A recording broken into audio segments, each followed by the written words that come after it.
Diz aonde que esse povo querido pode te encontrar. Qual o endereço? Principalmente através das minhas redes, meu Instagram, jessborg.oficial, Jess com Y, borg.oficial. E no link da bio do meu Instagram tem o site do meu livro, que lá detalha completamente toda a minha história, tudo que eu vivi, do meu agora, do meu passado e do que eu quero alcançar mais para frente. E o que o Senhor está planejando.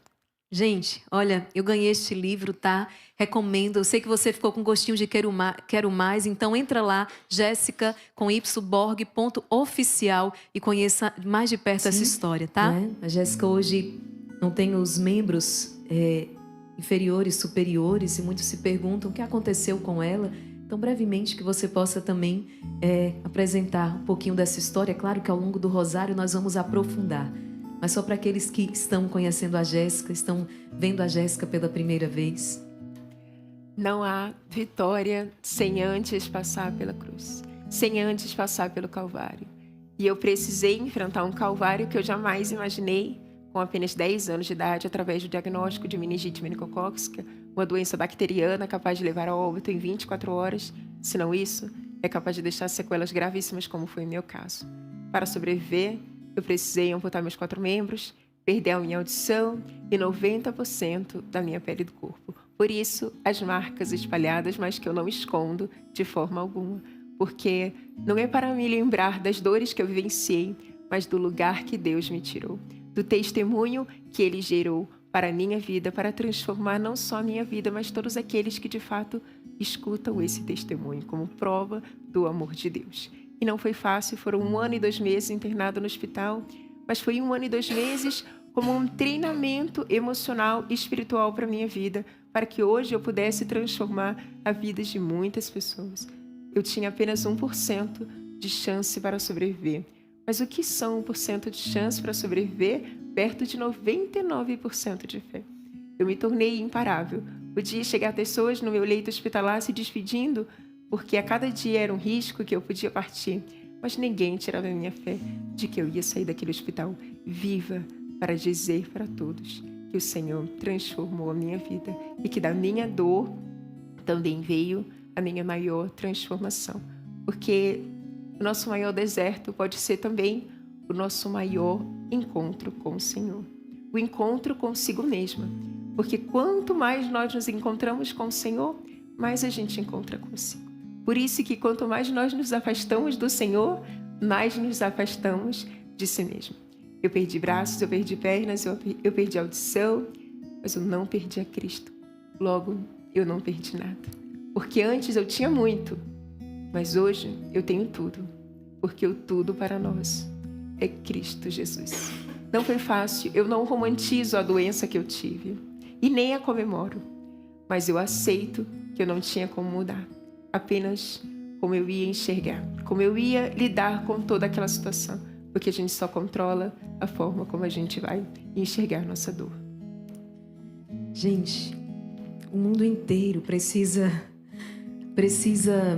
Convido a Jéssica a começar a nos contar essa história que com certeza marcará o coração de tantos nesta madrugada. Eu poderia dizer que o meu maior deserto começou a partir da meningite, dos impactos que eu tive por causa da doença, mas na verdade o meu deserto começou muito antes. Com apenas 6 anos de idade, eu descobri o quadro de psoríase, uma doença que as suas principais causas são o emocional. Com apenas 6 anos, eu já vivia um excesso de estresse, ansiedade, que resultou numa doença. Porque nós sabemos que quanto mais nós nos afastamos de um trabalho emocional, o nosso corpo também é afetado. E por ser muito pequena, eu não entendia muitas coisas, mas a minha psicóloga, que eu precisava fazer tratamento toda semana, com remédios, tratamentos intensos, na clínica toda semana, e a minha psicóloga me dizia que, como uma definição do que era a psoríase naquele momento, era como se eu guardasse tudo aquilo que me fazia mal. E o que eu não conseguia colocar para fora em palavras, o meu corpo falava por mim através das manchas. Eram manchas enormes. Por muito tempo, Eu ia para a escola de casaco, de calça, até mesmo nos dias mais quentes, porque eu não queria expor. Eu tinha vergonha. E isso tudo foi começando a piorar a cada ano que se passava. Com 7 anos de idade, uns 8, eu já sofria muito bullying na escola, porque eu não aguentava mais ir de casaco nem de calça. Então os olhares eram intensos. E quando criança nós queremos amigos, nós queremos conversar com os colegas na escola, e os colegas não chegavam perto por acreditar que eram contagiosos. Por muitas vezes era até os pais que pediam que os filhos não ficassem por perto para que não tivesse uma questão contagiosa, mas a psoríase não era contagiosa. Mas eu já tinha uma carência emocional de mim mesma, uma ansiedade profunda, e recebendo essa rejeição dos colegas só foi piorando mais ainda. Porque, de fato, eu sofria o preconceito. Hoje eu não sofro o preconceito, eu vivencio ele, é diferente. Hoje eu entendo que o outro eu não controlo. E que por muitas vezes diz muito mais sobre o outro do que sobre mim. Mas lá atrás eu não entendia isso. Então os olhares preconceituosos eu virava para mim e dizia: eu sou um problema. E eu não me aceitava. Com 9 anos de idade, eu disse para minha mãe: qual o sentido da vida? E minha mãe diz com muita certeza que foi mais difícil ouvir isso de mim do que dizer para mim mesma que era preciso a amputação dos meus membros. Claro que não foi fácil, porque se foi difícil para mim receber essa notícia, imagina para uma mãe dar essa notícia para o filho. Naquele momento eu vi, através da postura de minha mãe, a postura de Nossa Senhora também aos pés da cruz de Jesus. Claro que a gente não tem como comparar, mas é uma mãe sofrendo pela dor de um filho. Mas ainda assim ela diz que é mais difícil ouvir isso de um filho que não há sentido mais na vida. Porque nós entendemos que a pior amputação não é a física, mas é a espiritual. É a amputação emocional e a amputação do amor de Deus que eu vivi com apenas 6 anos. Jesus. Aí, escutando essa partilha da Jéssica e deixando o Espírito se mover, Deus alcançar também o teu coração. 6 anos de idade, uma dor profunda, uma dor emocional. E o corpo então gritou, aquelas dores silenciadas, aquelas dores mais profundas da alma que muitas vezes não conseguiam ser verbalizadas. Quantas pessoas agora? Quantas pessoas se encontram exatamente assim? Mais um pouquinho dessa sua história tão linda. Quando a enfermidade chegou, a meningite aconteceu, muitos acreditavam que seria o momento da minha desistência total. Se antes, com a psoríase, ela já não encontrava sentido na vida, agora então... Mas na verdade o Senhor estava naquele momento preparando uma transformação interior para a minha vida. Que ao receber a notícia de minha mãe que eu precisaria amputar meus 4 membros, me afundando naquela dúvida de como seria a minha vida sem meus membros, será que era possível viver sem meus membros? Eu vi a luz de Deus brilhar para mim, como uma prova de dizer: filha, por mais que você não entenda, confia.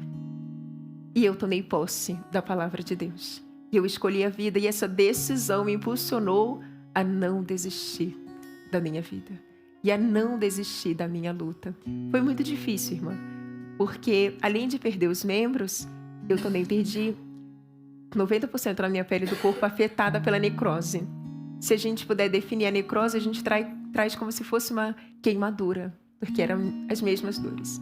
Antes de amputar, eu precisei remover toda essa pele. Então eu fiquei 70% do meu corpo sem pele, na carne viva mesmo. É difícil falar, mas eu enfrentei essas dores. Eram 2 horas de sofrimento, porque eu precisava todo dia fazer o curativo, para que não tivesse a chance de pegar uma infecção hospitalar. Era um tratamento que deveria ser feito no centro cirúrgico, de tão pesado que ele é. Mas não tinha como eu ir todos os dias para o centro cirúrgico, porque eu estava muito fraca fisicamente, porque pela fé eu estava forte. Mas eram 2 horas, não só de sofrimento, mas eram 2 horas que eu clamava ao Senhor. E esse clamar me ajudou a se encontrar com Cristo, logo se encontrar comigo. Que eu estava perdida de mim mesma, nas minhas dores emocionais, mas eu estava me encontrando com o Senhor. Santa Teresa tem uma frase que eu gosto muito. A cruz, ela é pesada para quem carrega, não para aquele que abraça. Eu abracei a minha cruz e Jesus estava abraçando a minha vida. Eu senti aquele abraço todos os dias. E se me perguntar, você mudaria tudo? Eu não mudaria nada. Eu vivi muitas dores, foi muito difícil. Senti aquela ardência, aquela queimação todos os dias. Viver as amputações, viver os enxertos, que era para tirar a pele de onde tinha, para compor onde não tinha. Mas eu não mudaria nada. Nada. Justamente porque hoje, depois do sofrimento, eu sou uma pessoa mais feliz. Porque eu ressignifiquei a minha história através da decisão. Hoje eu não tenho meus membros, hoje eu não tenho minha audição, mas hoje eu sou completa por Cristo Jesus. Amém. Amém. Muitas vezes com desejo de morrer, triste, se questionando sobre o sentido da vida. E então, exatamente isso, Deus como que fere para curar. Naquela cama, com o corpo todo alquebrado, mutilado, o coração dela começa a ser curado. Porque a Jéssica, que ainda então não se sentia e não se sabia amada, embora os seus pais a amassem muito, mas aqui está a questão da linguagem do amor. Muitas vezes a linguagem do amor de um pai é acordar muito cedo, sair para o trabalho, se sacrificar sem reclamar, voltar para casa provendo as necessidades daquela família, sendo fiel. Mas muitas vezes a nossa linguagem do amor é outra. Nós queremos beijos, nós queremos abraços, nós queremos o eu te amo que não vem. Mas não é que o papai não ame, a mamãe não ame. Às vezes não foram ensinados dessa maneira. E aqui começam as divergências muitas vezes dentro de casa por causa da linguagem do amor que é diferente. Então a Jéssica, ela estava testemunhando, ela não se sabia, não se sentia amada, aceita, acolhida. Só que agora na cama daquele hospital, ela começa a se descobrir exatamente assim, o quanto ela é amada por Deus, pelos seus, o quanto ela é querida, o quanto ela foi desejada, o quanto ela é importante, o quanto ela é especial. Deus é como este médico que muitas vezes vai precisar ferir para curar. Não é que a doença seja um desejo de Deus, não é isso, mas é porque tudo concorre para o bem dos que amam o Senhor.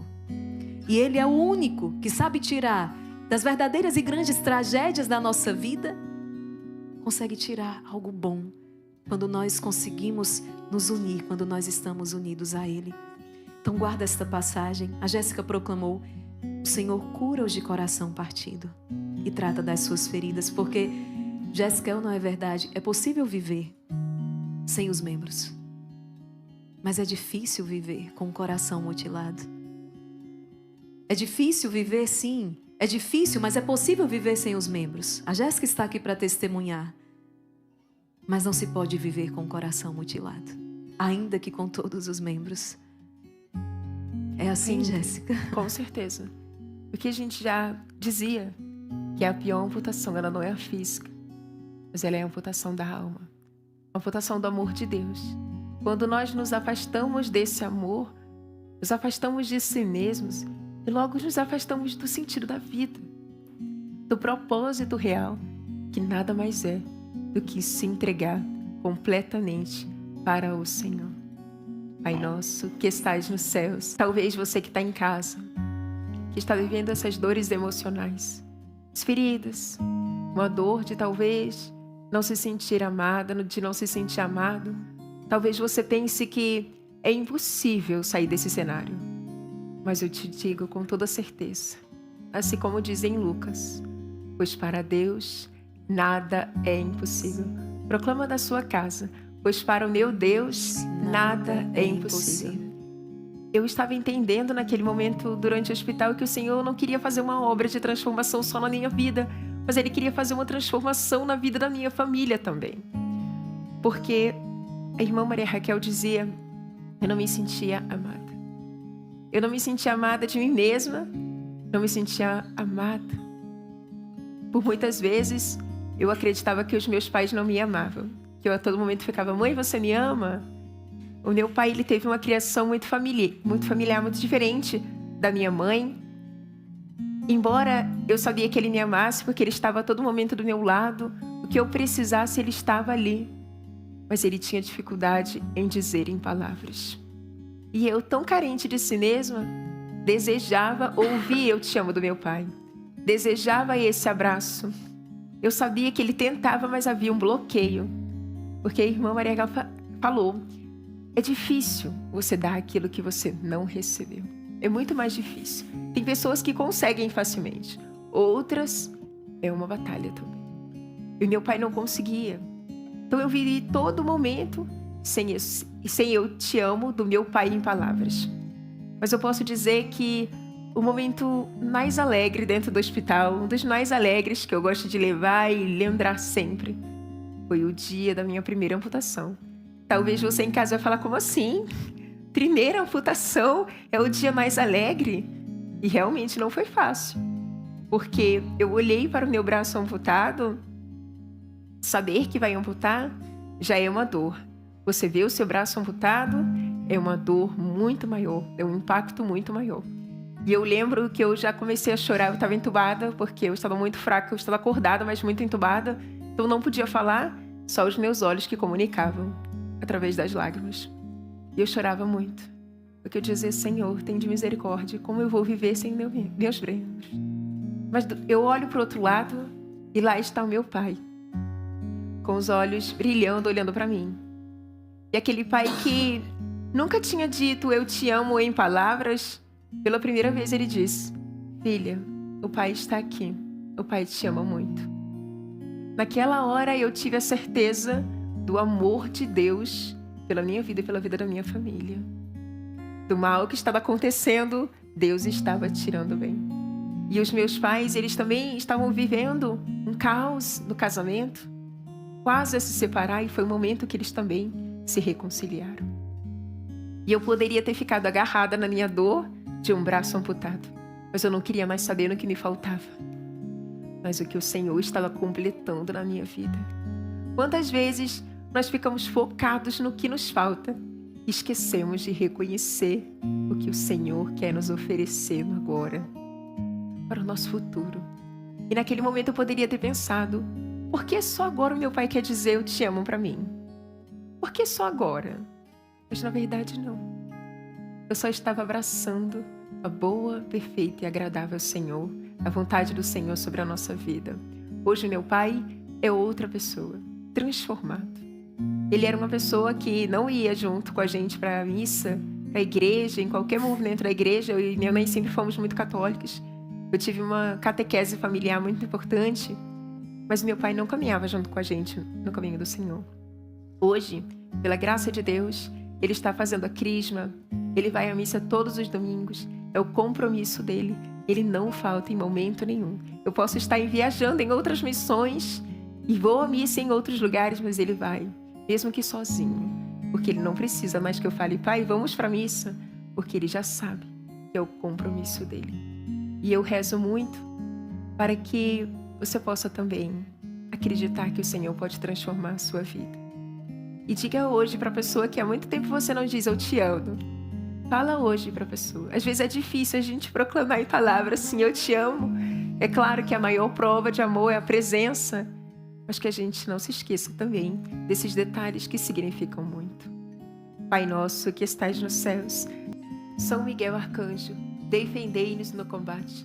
Sede nosso refúgio contra as maldades e as ciladas do demônio. Ordene-lhe Deus, instantemente o pedimos. E vós, príncipe da milícia celeste, pelas virtudes divinas, precipitai o inferno a Satanás e a todos os espíritos malignos que andam pelo mundo para perder as almas. Amém. Consagração. Gloriosíssimo príncipe das hierarquias.